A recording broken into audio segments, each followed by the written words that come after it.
이제 가을이 성큼 다가왔습니다. 벌써 한 해의 이제 후반전이 이제 시작이 되고 있습니다. 성도님들 연초에 계획하신 바를 지금 얼만큼 잘 이루어가고 계시는지 여쭙고 싶습니다. 이런 생각이 들죠. 도대체 보통 사람들은 계획한 바를 얼마나 이루며 살까 궁금해집니다. 정확한 지표인지는 모르겠지만 생각해 볼 법해요. 예전에 그 한국 소비자원에서 우리나라 각 식당들 평균 예약 부도율이 얼만큼 되나 봤더니 한 20% 가까이 되는 걸 봤습니다. 그것 때문에 한 해 식당들 그 손실액들이 추정해 보면 연간 한 1조 8천억 정도가 손실액이 나온다고 얘기를 해요. 예약하시면 꼭 지키셔야 됩니다. 자, 그리고 항공권, 이 티켓들, 노쇼 얼마나 될까요? 기차표는 한 30%가 넘고요. 항공권은 예약 부도율이 그러니까 노쇼가 예전에 보니까 한 23%까지 올라갔습니다. 근데 손실액이 너무 크다 보니까 항공사에서 위약금 제도들을 계속 만들면서 지금은 한 5% 정도까지 떨어진 걸 보게 돼요. 무슨 얘기냐? 아무리 사람들이 닥달하고 내가 아무리 결심하고 다짐해도요, 우리가 계획한 대로 그렇게 되어지는 일들이 많지는 않은 것 같습니다. 늘 다짐해도 계획을 실패할 때가 많은 걸 보게 돼요.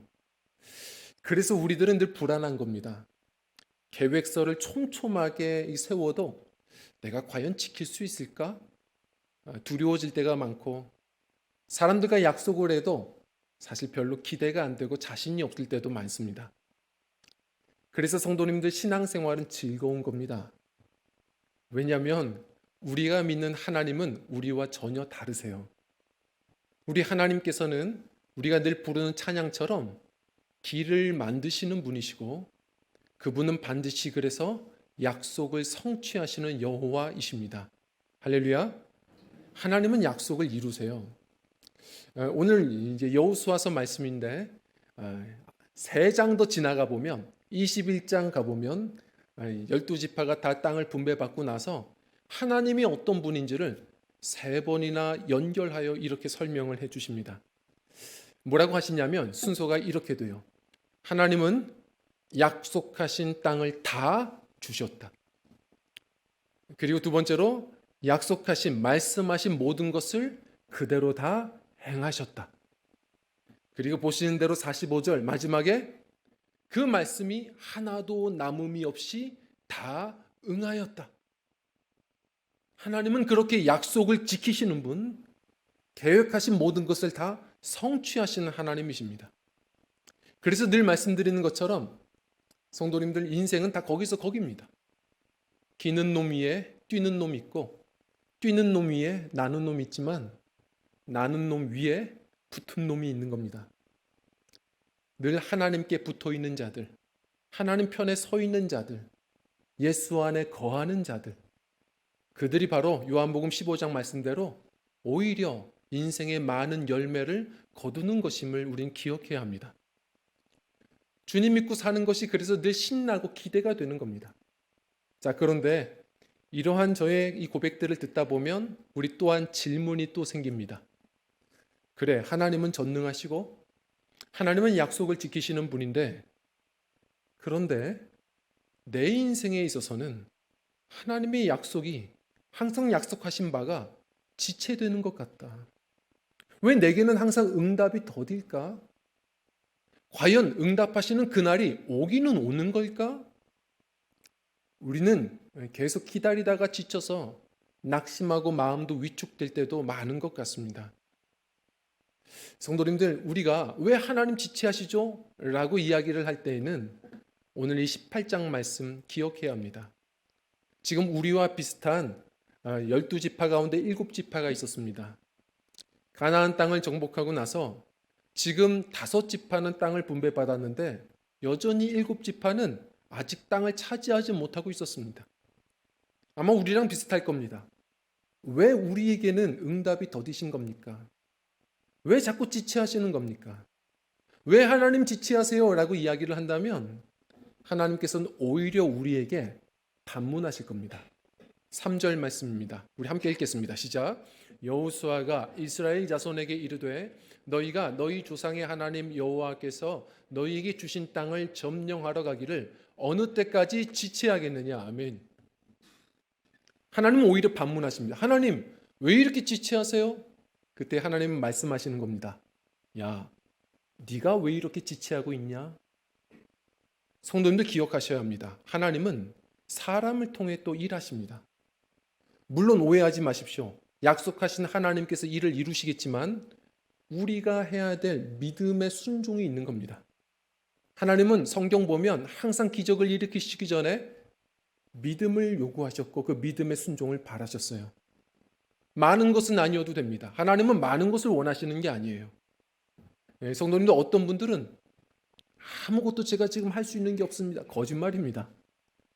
사방이 막혀도 늘 말씀드리는 것처럼 우리의 오방, 하늘은 늘 열려 있어요. 그 순간 예배할 수 있고 우린 기도할 수 있습니다. 성도님들 응답은 하나님이 하시는 겁니다. 그러나 기도는 당신이 우리가 해야 하는 겁니다. 성도님들 부흥은 하나님께서 하시는 일입니다. 그러나 전도는 우리가 해야 되는 몫입니다. 성도님들 하나님께서 그 약속을 이루실 겁니다. 그러나 오병이어의 작은 헌신과 예물은 우리가 또 해야 되는 일들입니다. 우리가 해야 될 몫들이 있습니다. 하나님은 믿음의 그릇을 내밀기를 원하십니다. 제가 어제도 말씀을 준비하기 위해서 이제 교회에서 한참 하루 종일 있는데 전화가 이렇게 왔어요. 전화가 와서 우리 교회에 대해서 한참 물으십니다. 교회 앞까지 왔는데 불이 꺼져 있어서 한번 묻고 싶었다고 하셔서 교단도 여러 가지도 물으세요. 그래서 자세히 설명드리고 뭐 가까이 계시면 들어오시라고 이제 말씀을 드렸더니 정말 이렇게 오셨어요. 오셔서 한참 신나게 서로 신앙 얘기하고 교회 얘기하고 하고 있는데 자꾸 말씀하시면서 신기하다, 신기하다, 신기하다 하세요. 그래서 뭐가 그렇게 신기하세요? 그랬더니 저도 놀랐습니다. 사실은 이 근처에 이제 이사 방을 구하고 있는데 꿈에 이렇게 기독교 백화점 건물에 교회를 봤다는 겁니다. 그래서 내가 기독교 백화점 왔다 갔다 해도 그렇게 뭐 교회가 있는 줄 몰랐는데 과연 그 자리에 교회가 있을 자리가 아닐 것 같은데 그래서 기독교 백화점 오셨다가 보니까 정말 교회가 있어서 이렇게 봤고 불이 꺼져서 전화를 했더니 정말 목사님 계셔서 이렇게 들어와 보게 되었다고 꿈에서 본 것 같다고 너무 신기하다고 말씀하시는 거예요. 저는 사실 뭐 꿈으로 하나님이 별로 역사하신 적이 없어서 잘 이게 신뢰가 안 되지만 근데 저는 정말 하나님께서 주신 은혜라고 생각하고 또 전도할 수 있는 기회다 또 너무 생각이 되어서 정말 하나님께서 보여주신 것 같습니다. 하나님의 은혜입니다. 또 이렇게 말씀을 이렇게 드렸는데 그러신 것 같다고 참 좋아하세요. 그런데 꿈에서 목사님은 꿈에서 봤을 때는 여자분이신 것 같았는데 그러신 겁니다. 그래서 제가 이 기회를 놓치면 안 된다 해서 제가 좀 여성스럽습니다. 이 말씀 드리고 같이 인사하고 한참 얘기하고 보내드렸어요. 그래서 이사 오시면 꼭 한번 들리시겠다고 이 말씀을 하셨는데 제가 아까 놀란 것은 아까 2부 예배 때 보니까 이렇게 앉아 계세요. 참 감사드려요. 우리 한번 어디 계신지 몰라도 박수 한번 이렇게 보내볼까요? 제가 이렇게 보내드린 다음에 이렇게 앉아서 하나님께 또 성전에서 혼자 기도하는데 그런 생각이 들더라고요. 우리가 뭐 부흥 이렇게 외치고 우리 교회에 주신 꿈 이렇게 외치는데 하나님은 지체하시는 게 아니라 하나님은 이렇게 다양하게 일하시는구나. 하나님은 성실하게 일해 주시는데 일하시는데 우리가 지체하고 있는 건 아닐까. 성도님들 다시 얘기합니다. 우리는 기도할 수 있습니다. 전도는 우리가 해야 합니다. 그리고 우리 하나님께서 바라시는 그 믿음의 순종은 우리가 해야 하는 겁니다. 아무것도 할 수 없다고요? 다시 얘기합니다. 그건 거짓말입니다. 하나님은 할 수 없는 걸 시키시지 아니하십니다. 지금 이 순간에 할 수 있는 일이 있습니다.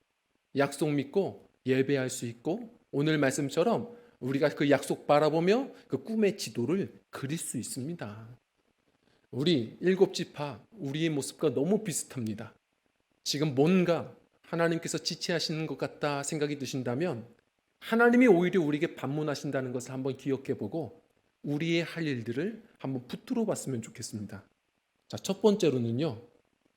이 순간 우리가 해야 될 일들이 무엇이냐? 우리 함께 읽겠습니다. 시작. 중심을 바꾸라. 아멘. 제게 요즘에 좋은 변화가 하나 생겼어요. 제가 이제 안양천변에 이제 운동이 좀 시작이 됐습니다. 근데 솔직하게 한 2주에 한 번 해요. 이렇게 한 번씩 이렇게 걷습니다. 그런데 걷는 것도 좋지만, 근데 걷다 보면 구경하는 게 많아서 참 좋더라고요. 이렇게 물고기도 보일 때가 있고, 그리고 오리떼들을 이렇게 볼 때가 있습니다. 그게 그렇게 귀엽습니다. 얘가 물 속에 있을 때에는 참 멋있어 보이는데, 걸을 때 보면 참 뒤뚱거리면서 재밌어요. 한참 보다가 나중에 돌아와서 글을 좀 읽다가요, 한 생물학자가 이렇게 쓴 글을 봤어요. 왜 오리가 뒤뚱거리며 걸을까? 깜짝 놀랐어요. 저는 그냥 웃기만 했는데, 그리고 왜 작은 새들은 걸을 때 앞으로 인사하듯이 짤막하게 계속 숙이면서 걸어갈까? 그 이유는 조류들은 걷는 데에는 최적화되어 있지 않답니다. 그런데 하나님이 주신 지혜가 있다는 거죠. 어떻게 걸어야 하는 줄 안다는 거예요. 어떻게 하느냐? 무게 중심을 자꾸 옮긴답니다. 중심을 옮기면 그 방향으로 추진력이 생기고 걷게 되더라는 거예요. 성도님들, 아무것도 할 수 없을 때 이때가 오히려 하나님의 이 사인임을 아셔야 합니다. 네 인생의 중심을 바꾸라는 거예요. 자, 오늘 말씀 보면 이스라엘이 잘한 일이 있습니다. 그게 뭔지를 한번 좀 볼 텐데 1절 말씀입니다. 우리 같이 읽겠습니다. 시작. 이스라엘 자손의 온 회중이 실로에 모여서 거기에 회막을 세웠으며 그 땅은 그들 앞에서 돌아와 정복되었더라. 아멘. 자, 이스라엘이 이제 가나안 정복 전쟁이 끝나면서 어떻게 해요? 베이스 캠프가 옮겨졌습니다. 그들의 삶의 중심지가 어디였었느냐? 그 전까지는 길갈이었습니다. 그런데 이제 실로로 바꿨습니다. 무슨 얘기냐? 지도를 보시면 좀 쉬울 텐데 사실 요단강 그 근처에 길갈이 있어요. 국경지대죠. 도망가려면 언제든지 도망갈 수 있습니다. 자, 그런데 실로는 그보다 한참 더 중간으로 들어와야 돼요. 그 실로는 앞으로 법궤가 있는 자리예요. 그리고 그곳에서 오늘 말씀처럼 회막이 만들어져서 그들은 예배하기에 집중했습니다. 성도님들, 이것은 아주 좋은 선택입니다. 우리 신앙도 마찬가지인 겁니다. 신앙생활도 늘 여기까지만 하시는 분들이 있습니다. 길갈까지만 가시는 분들이 있어요. 길갈. 어떤 이유로 교회를 오셨든지 간에 처음엔 길갈 체험이 있어야 됩니다. 길갈이란 뜻이 뭐냐면 이게 굴러가다라는 뜻입니다. 그래서 우리는 그걸 어떻게 번역하냐면 수치가 굴러가다, 저주가 굴러가다 라고 얘기하는 겁니다. 다시 말해 무슨 이유로 교회 신앙생활을 시작하셨든지 간에 바로 우리를 부르신 분이 주님이심을 믿고요, 마음을 열어 그 십자가의 보혈의 은총을 한번 경험하셔야 합니다. 그 보혈의 복음을 한번 부딪혀 보셔야 돼요. 예수님이 나를 위해 죽으셨구나.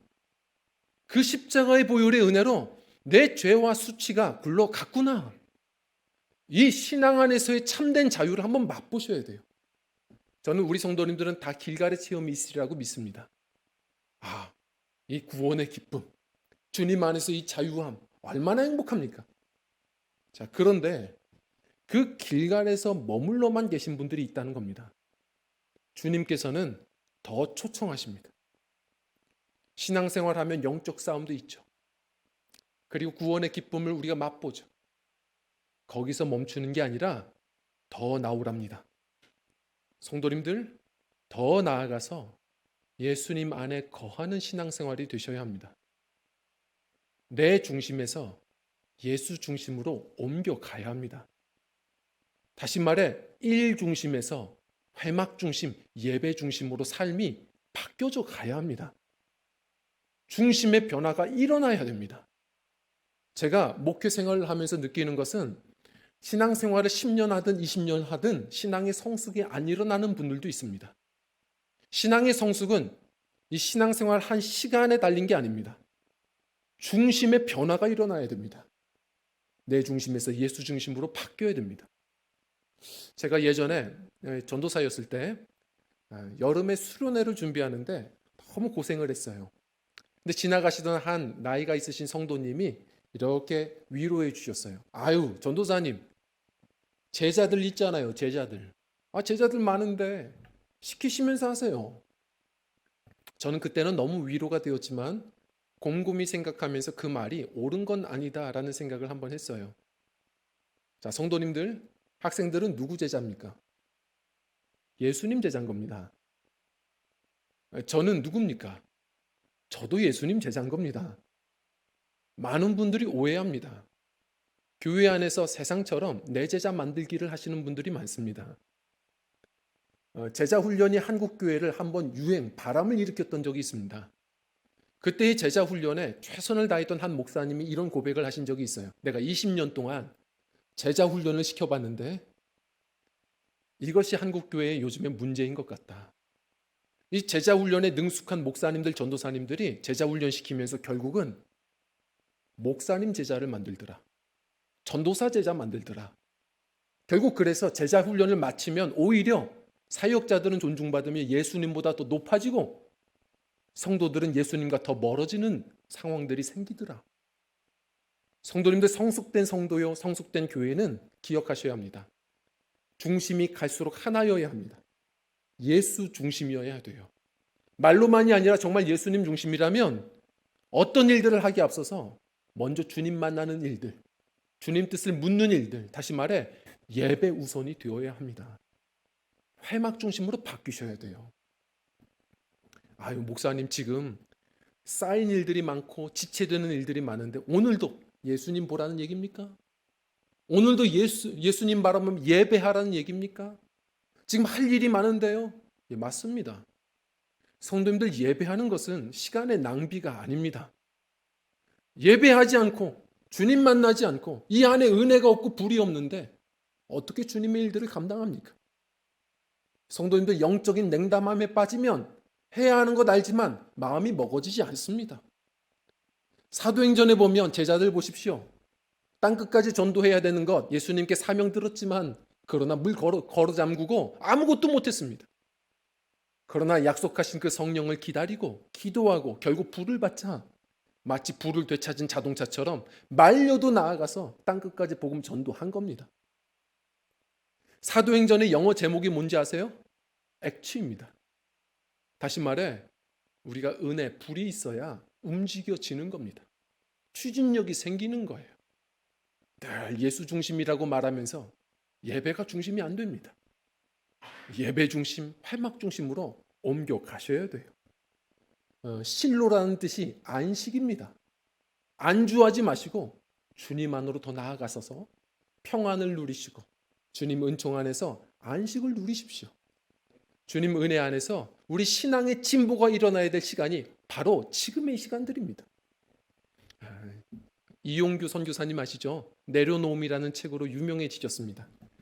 근데 이분이 또 하나 가정을 위한 책들을 쓰셨는데 그 책을 보다가 한 의미 있는 내용을 한번 좀 보게 됐어요.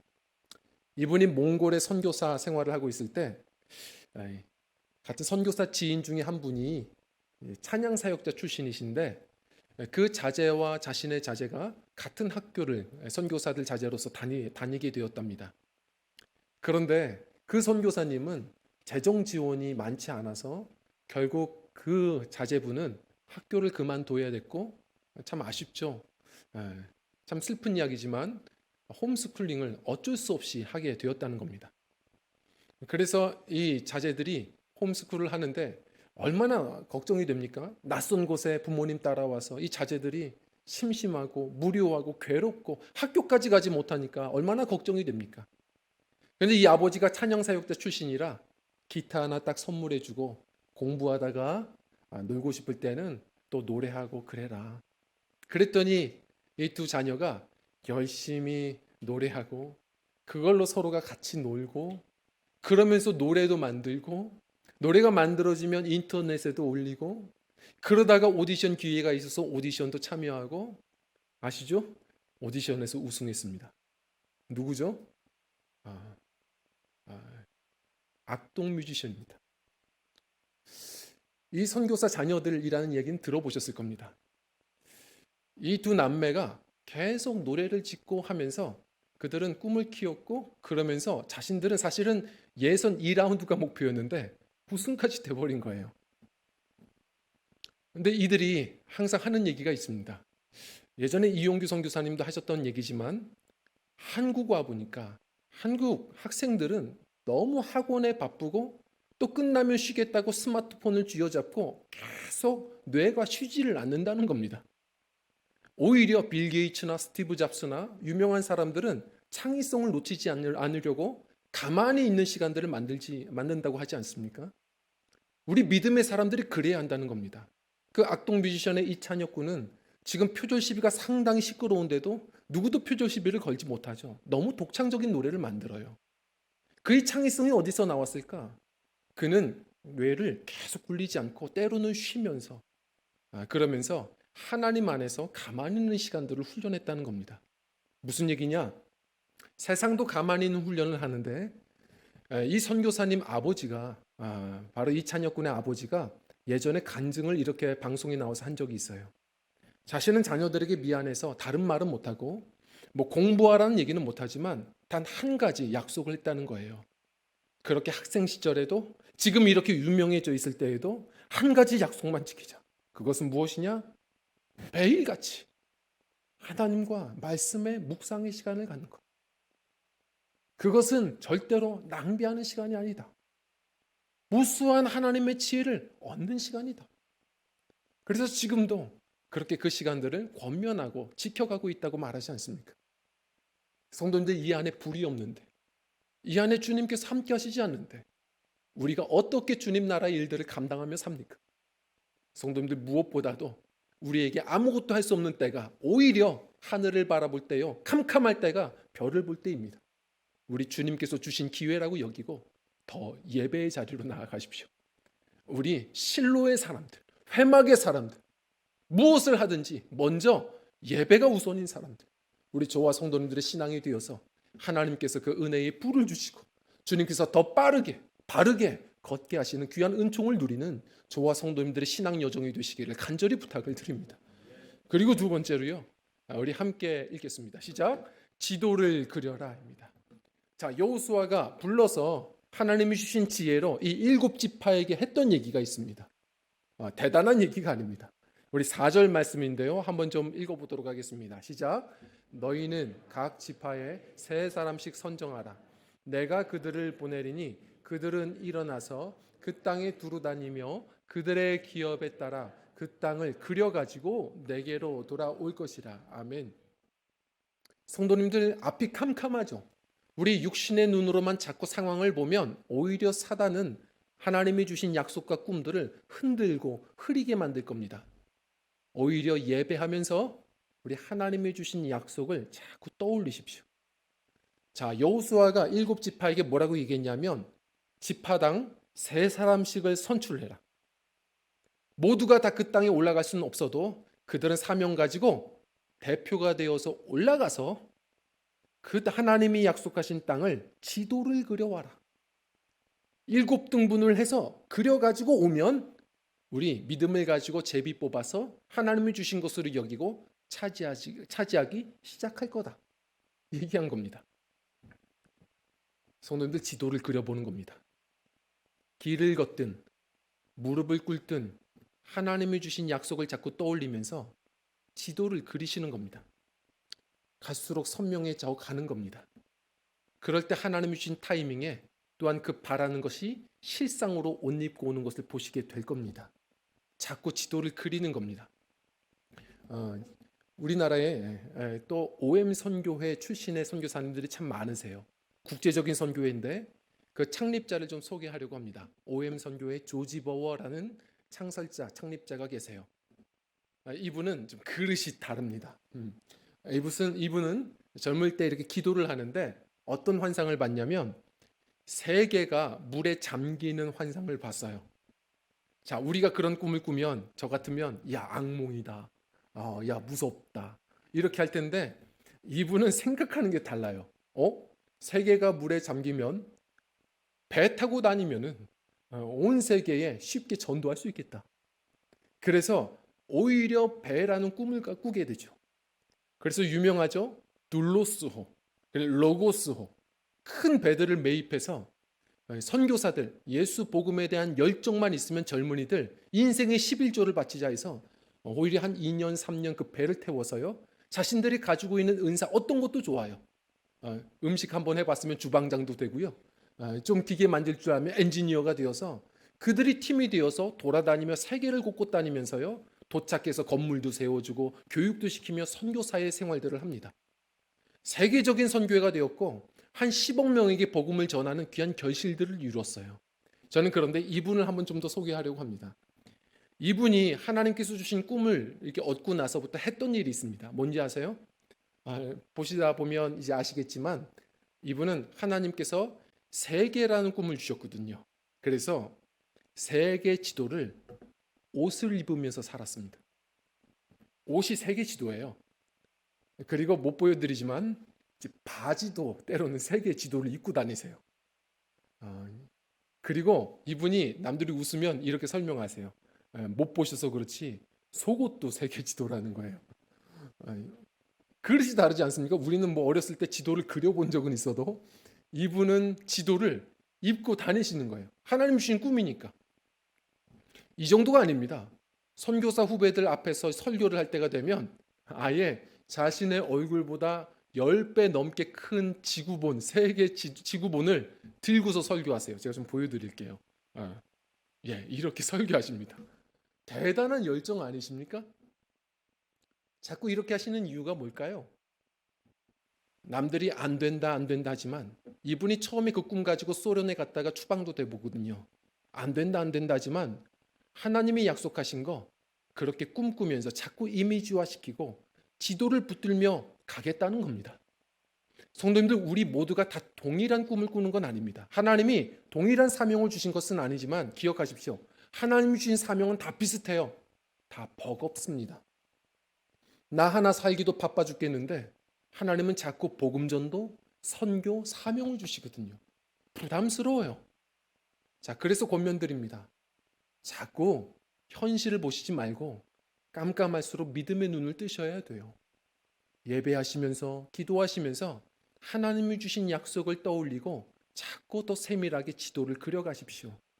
그것이 믿음의 사람들이 할 일입니다.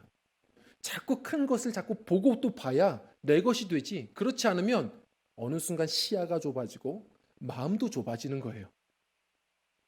제가 지금 보여드리는 것은 갈릴리입니다. 자, 갈릴리 뒤에 뭐라고 읽어야 될까요? 갈릴리? 바다도 있고 호수도 있고 지금 여러 의견들이 분분하실 겁니다. 갈릴리 바다입니까? 호수입니까? 의견들이 또 분분하시죠. 왜냐하면 성경에서는 사실 둘 다 표현되고 있습니다. 그런데 재밌지 않습니까? 마태복음에서는 갈릴리를 죄다 바다라고 표현합니다. 나중에 한번 살펴보세요. 누가복음은 죄다 갈릴리 호수라고 표현합니다. 왜 그럴까요? 저는 나름 일리가 있다고 봅니다. 어떤 분이 이것을 고민하면서 이렇게 얘기했거든요. 마태는요, 마태복음을 쓸 때까지 아마도 지중해를 보지 못했을 것이다. 그러다 보니까 갈릴리가 그에게는 바다인 겁니다. 자, 그런데 누가는 아시다시피 바울을 따라다니며 지중해를 밥 먹듯이 다녔던 사람이에요. 지중해를 본 사람은 갈릴리가 호수인 겁니다. 성도님들, 때로는 하나님께서 주신 사명이 버겁다고 느껴지시죠? 그것은 사명이 버거운 게 아니라 어느 순간 우리의 시야가 많이 좁아져 있고 그러다 보니까 담을 만한 우리의 믿음의 크기, 마음이 많이 좁아져 있는지도 모릅니다. 자꾸 큰 걸 보셔야 합니다. 하나님이 주신 약속을 보셔야 돼요. 그리고 오해하지 마십시오. 저는 자꾸 할 수 있으면 학생들, 청년들 젊을 때에 단기 선교도 좀 나가보고 자꾸 보라고 하는 이유가 있는 겁니다. 좁아지면 안 되거든요. 하나님이 주시는 어떤 믿음의 사이즈가 자꾸 이 시야에서부터 마음까지 좁아져 가는 겁니다. 큰 걸 봐야 돼요. 세계도 봐야 됩니다. 그런데 오해하시지 말아야 될 것은 단지 세계 지도만 본다고 해서 커지는 게 아닙니다. 성도님들, 조지 바오도 그저 세계 지도만 본 게 아닙니다. 그 지도를 주신 하나님을 늘 기도하며 본 겁니다. 가장 크신 하나님을 늘 예배하며 보셔야 됩니다. 그럴 때에 어떠한 사명도 버겁지 않고 더 선명하게 지도 그리실 수가 있는 겁니다. 하늘을 두루마리 삼고 바다를 먹물 삼아도 다 그릴 수 없고 다 쓸 수 없는 그 하나님의 사랑을 늘 만나셔야 합니다. 만물보다 더 크신 그 주님을 늘 만나셔야 됩니다. 오늘 말씀처럼 예배 중심이 되고 기도하며 그 하나님을 만날 때 주님이 주신 사명 흐려지지 않고 더 선명해지고 지도를 그리며 그때를 우린 기다릴 수 있는 겁니다.